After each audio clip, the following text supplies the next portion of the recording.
Trauma, grief, anxiety, stress, all those terms seem so insufficient in trying to describe the mental state of the state of Israel these days. And similarly to physical first aid, you cannot put a band-aid on a bleeding wound, right?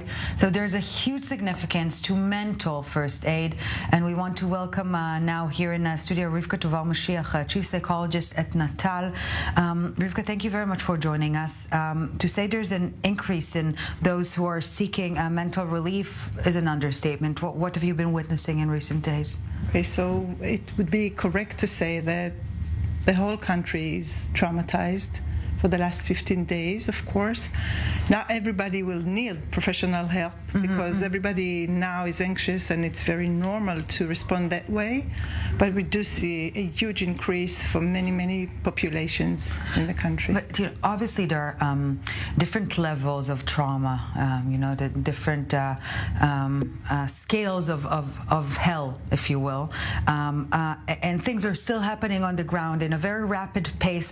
The event is still ongoing. So many people are telling themselves, you know what, I'll address my mental state later, after the war, tomorrow's problems. And yet, there is an impact to early reaction, mental reaction. That's true on the one hand, but it's important to remember that the majority of the population is resilient, okay? And most of us have the capacity to cope by ourselves for now with the resources and the mechanisms that we have. Now, people know themselves. We are all anxious, and as you mentioned, we do have scales and we do have circles of exposure. But the situation is so complex because many of us have, family serving now at the entrance of Gaza. Some of us are familiar with people who died. Most of us are exposed to the missiles. So we are really exposed in different ways. And each one of us responds differently. It doesn't mean that the majority of the Israelis need now professional support.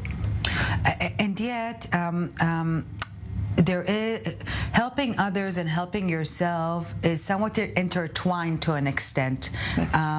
So give us the guidelines, the basics of how to help others and how to help yourself in a state that, again, we're all in great emotional distress, different levels, of course, different angles, and yet we do share this emotional distress. Right. Well, we do have a professional term for this called shared reality. Both the helpers and the volunteers are afraid from the same things. Not all of us were exposed to the terrors that you just heard from the people who were here, but we are all exposed, and we are all afraid from the same situations. Okay, whether it's going to be in the north or in Gaza, we are all afraid from the same things. But there are things that help us to cope better. And one of them, as you mentioned, is helping others. We do know that it helps. First, it keeps you busy. And when you're busy, you don't have time for negative thoughts, right? The second thing is that when you help, you feel that you do significant things. I worked in the Dead Sea last week. I worked with different locations where the people evacuated from the settlements are in, and it's amazing to see the huge amounts of people just coming to do something good for others. So it has a very beneficial effect on people.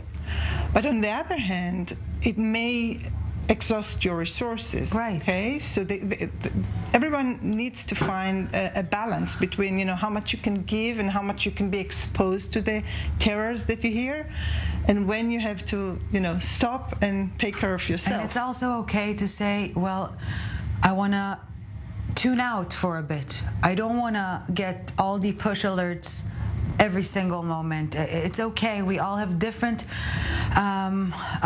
mechanisms of coping, and it's okay. And it's okay. And if you feel that you need more mental assistance, you should definitely reach out. Rivka Tuval Maschiach, Chief Psychologist at NATAL, thank you very much for joining us here in studio.